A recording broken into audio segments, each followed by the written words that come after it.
ملکہ زبیدہ جو ہے یہ ہارون الرشید کی بیوی ہے، لیکن اتنی صالحہ تھی کہ جب ہارون الرشید نے چاہا کہ میں اس سے نکاح کروں تو اس نے کہا کہ میں اپنی مرضی کا حق مہر لوں گی۔ تو اس نے کہا کہ ٹھیک ہے، بادشاہوں کے لیے کیا مشکل ہوتا ہے حق مہر ادا کرنا۔ تو اس نے کہا کیا حق مہر لوگی؟ کہا بغداد سے نہر نکالو اور عرفات تک پہنچاؤ، یہ میرا حق مہر ہوگا۔ اور یہ بڑا مشکل کام تھا، اور اس کے لیے اس زمانے میں جو ہے وہ کتنے پیسے خرچ آئے، اور وہ نہر نکالی گئی۔ اور جب وہ نہر جاری ہو گئی تو جو خادم تھے انہوں نے آ کے حساب پیش کیا ملکہ کو کہ یہ اس کا حساب ہے، اتنے پیسے خرچ آئے ہیں۔ تو نہر کے کنارے جب وہ دورہ کرنے گئی، دیکھنے گئی، تو انہوں نے حساب پیش کیا تو اس نے کاغذ پھاڑ کر کے نہر کے اندر پھینک کر کے کہا ترکنا الحساب الی یوم الحساب، ہم اس کا حساب یوم حساب پہ چھوڑتے ہیں۔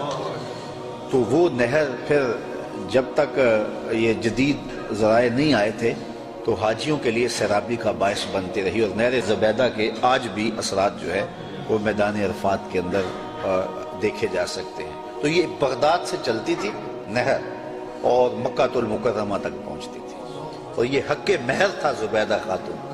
اور یہ زبیدہ خاتون جو انتہائی نیک اور صالحہ خاتون تھی، یہ حضرت بہلول دانا کو ڈھونڈتی رہتی کہ ان سے کوئی دعا مل جائے، کیونکہ یہ مجاذیب میں سے تھی۔ مجذوب وہ ہوتا ہے کہ تجلیات کے وفود سے جس کا شیشہ عقل ٹوٹ جائے، اور وہ جو کہہ دے اللہ وہ کر دے۔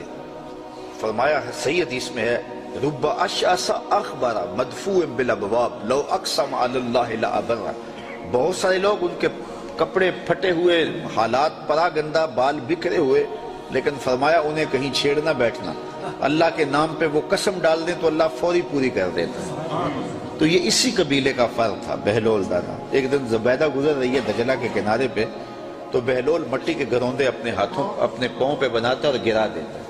یہ کبھی آپ نے بچپن میں منظر دیکھا، وہ گلی میں ریت پھینک جائے تو بچے جو ہے وہ پاؤں کے اوپر گروندے بنا دیتے ہیں اور پھر ان کو ہولے سے پاؤں نکال لیتے ہیں، پھر جب کھیل ختم ہو تو گرا دیتے ہیں۔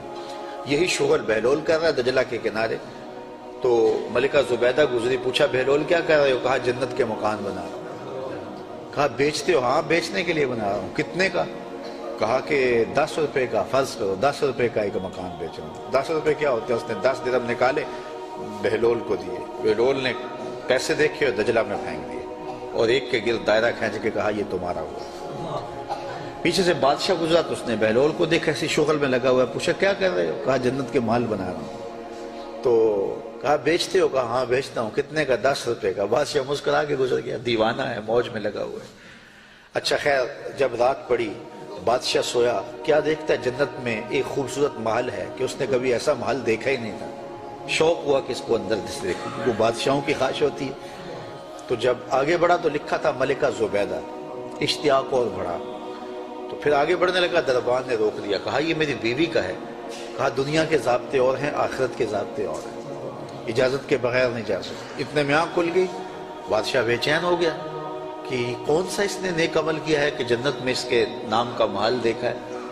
تو اس نے ملکہ کو بیدار کیا اور کہا کہ کیا ماجرا ہے کہ میں نے یہ خواب دیکھا؟ اس نے کہا میں نے تو کوئی خاص عمل نہیں کیا، وہی معمول کی عبادتیں ہیں، وہی نیکیاں ہیں۔ ہاں یاد پڑا، آج میں گزر رہی تھی راستے میں دجلہ کے کنارے، بہلول بیٹھا تھا اور وہ محل تعمیر کر رہا تھا، وہ گروندے، اور کہہ رہا تھا یہ جنت کے محل ہیں۔ تو میں نے کہا کہ ٹھیک ہے، اپنی موج میں ہے، تو ایک میں نے اس سے خرید لیا تھا۔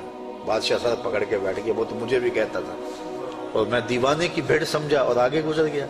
اگلے دن بادشاہ قصدن گزرا، ہارون الرشید قصدن گزرا، اور دل میں تھا کہ آج بہلول اسی شغل میں دوبارہ مل جائے تو کیا اچھا ہو۔ اگلے دن دیکھا تو بہلول وہاں بیٹھا ہوا ہے اور وہی کام کر رہا ہے۔ بادشاہ خوش ہوا، کہا بہلول کیا کر رہے ہو؟ اب دل دھڑک رہا تھا کہ جواب کل جیسا ملے۔ کہا جنت کے محل بنا رہا ہوں۔ بادشاہ کے دل کو تسلی ہوئی، کہا بیچتے ہو؟ کہا ہاں بیچنے کے لیے بنا رہا ہوں۔ کہا کتنے کا؟ کہا آدھی حکومت لگے گی۔ کہا کل تو 10 روپے کا کہتے ہو۔ کہا ہاں کوئی اور آئے تو اس کے لیے 10 روپے کا۔ کہا تو میرے لیے اتنا مہنگا کیوں؟ کہا تم دیکھ کے جو آئے۔